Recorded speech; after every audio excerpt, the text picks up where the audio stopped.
সংকোচে জানাই আজ, একবার মুগ্ধ হতে চাই। তাকিয়ে আছি দূর থেকে, এতদিন প্রকাশ্যে বলিনি। এতদিন সাহস ছিল না কোনো ঝর্ণা জলে লুণ্ঠিত হবার। আজ দেখি অবগাহনের কাল পেরিয়ে চলেছি দিনে দিনে।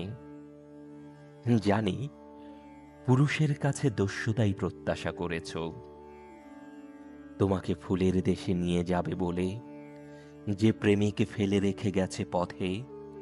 জানি তার মিথ্যে বাগদান হারের মালার মতো এখনো জড়িয়ে রাখো চুলে।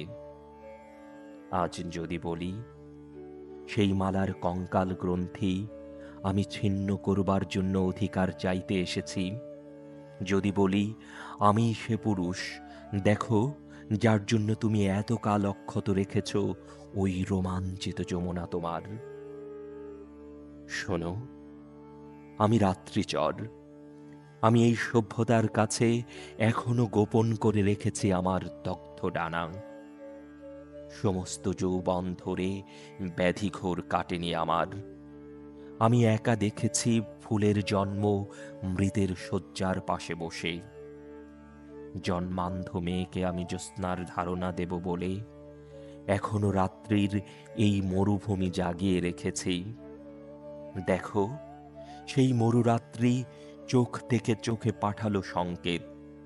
যদি বুঝে থাকো, একবার মুগ্ধ করো বধির কবিকে। সে যদি সংকোচ করে, তবে লোক সম্মুখে দাঁড়িয়ে তাকে অন্ধ করো। তার দগ্ধ চোখে ঢেলে দাও অসমাপ্ত চুম্বন তোমার। পৃথিবী দেখুক এই তীব্র সূর্যের সামনে তুমি সভ্য পথচারীদের আগুনে স্তম্ভিত করে রেখে উন্মাদ কবির সঙ্গে স্নান করছো প্রকাশ্য ঝর্ণায়।